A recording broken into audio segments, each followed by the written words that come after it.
this is Nancy today. Now in Canada at this time of year, in April and when the snow melts, we have this awesome thing that happens. The trees, which have had all the sap in the ground all summer, or winter I mean, now start to suck it back up. And so as it's coming up, first the maple syrup person taps the trees, and then it runs from the taps into here.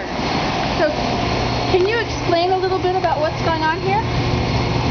Okay, this is one of the pump houses where the sap comes in from approximately about a mile from here. Comes into this pump house room and is stored in a large tank on the far side. And down below here we have the sap actually coming in from the bush. So that pump there is pumping it out of the bush?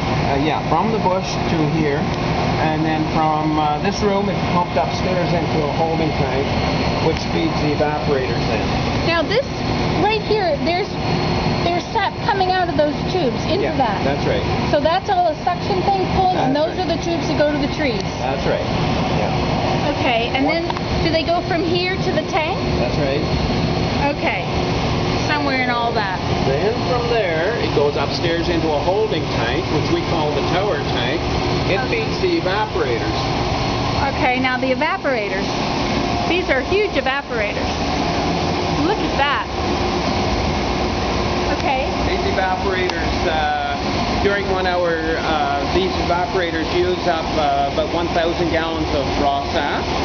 So there's about 980 gallons of water being evaporated out of it, and that leaves us with about 20 gallons of maple syrup. So you get 20 gallons of maple syrup out of one fill-up in this tank? The whole 3 units. The whole 3 units. And how many gallons are in the whole 3 units? There's about 1,000 gallons in an hour. 1,000 gallons in each hour. Yeah. Wow. And now these pipes up here are where the steam goes off? That's right, yeah. They come out the roof. And these other pipes here, is this where the coming in from upstairs? That's also for the steam to go out. And the very back pipe is for the exhaust, the fumes from the fire. Oh, I see. So now there's a fire in here. Yes. Is that right? Yes. Is it electric fire or gas? It's oil fire. Oil, okay. All right, so now this is just going to look like brown water, right? In this stage it'll look like clear water. By the time you get into the second evaporator, it'll start to change its color. So when it's done being really thin, it gets boiled off, then it goes from across in that tube into this one? That's right, yeah. Okay. Then it works its way up to the front of this one. Now how do you mean it works its way up? Well, as there's more water being evaporated in the form of steam, then it's been replaced with more sap. So it keeps coming forward as it's being boiled. So I see, is this different trays in here? Yes, it is, because it's just like a little stream, and we want to have the sap always separated from the other sap. Because as it's getting closer here, we don't want to have it mixing with thinner sap. I see. So those lines are going to go, there's going to be a lot of those lines all the way back. Yeah, it's got quite a long trip it's got to travel from the time it comes in until the time it gets out here. It's probably close to 300 to 400 feet of a distance it's got to travel. Really? And as it's traveling, now it goes from that tank to this tank in here? Yes, that's right. Okay, and then this tank?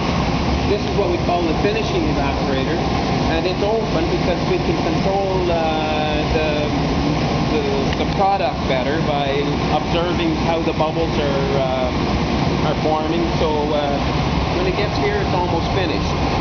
And again, it's divided into dividers. So it starts over here then? That's right. So it's here, it's more liquidy. Yeah. And the bubbles are different. And then it goes into this. You can kind of look by the color of it. See how that's changing color? Over in this one, it should be getting a little bit darker. And over here, it's darker still. Oh, I can't even see it because of the steam. Oh, okay. I'll come over here. Here. But our conditions for boiling today is almost perfect, so we're making a lighter, higher quality syrup. because of the conditions outside, it's not very hot. We're able to boil the sap very fast. And so today we are making a real high quality syrup. Is that right? So now, where does it go after this? Okay, come down to this end. Now when I was a kid, actually this is the way we could tell whether the syrup was finished, how it drips off the dipper. Once it starts to hang there a little bit, it's not quite syrup yet, but that's how we could tell. But because of technology, we've got a small computer here, and it tells us exactly when the syrup is ready. Today the syrup has to be 220.5 degrees Fahrenheit to become syrup, so the actual temperature of that is only 217.3. So that once it gets up to my number I put in, it'll automatically open up. Now, I'll show you how it opens up. I'll override it just so as you can see what happens. This valve will open up and the finished syrup will run out. wow. But that's what it would look like. And this is finished syrup here, and now we got, that is the color of the finished syrup. But that is very hot. That's about 220 degrees Fahrenheit. That's why it looks so liquidy.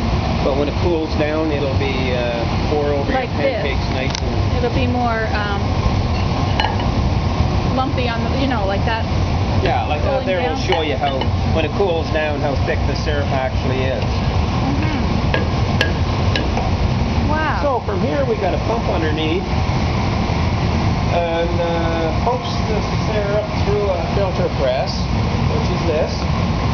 From this we can pump it into a barrel here. Like that barrel is packed, it's hot packed, it was just done a few minutes ago. We put a little bit of syrup in here as a sample bottle, and that tells us what's in this barrel. Every barrel's got a number on it, so we know exactly what's in there without having to open it up. So in the summertime when we want some fresh syrup, we will just go to our warehouse and we'll get that container, and we know it's exactly what's in there.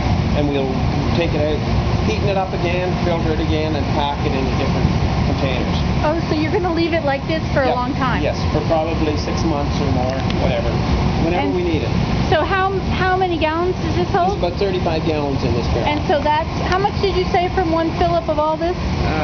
It would, for 1,000 gallons in 1 hour, we would it would almost take almost 2 hours to make a full barrel of syrup. 2 hours. Yeah, almost. And how long do you boil? It takes about an hour from the time it comes in until the time it gets out. Oh, I see. Yeah, so okay. It's continually coming. It's not like boiling a batch and then taking it off. That's Right. not the way we do it. Right. It has to be continual.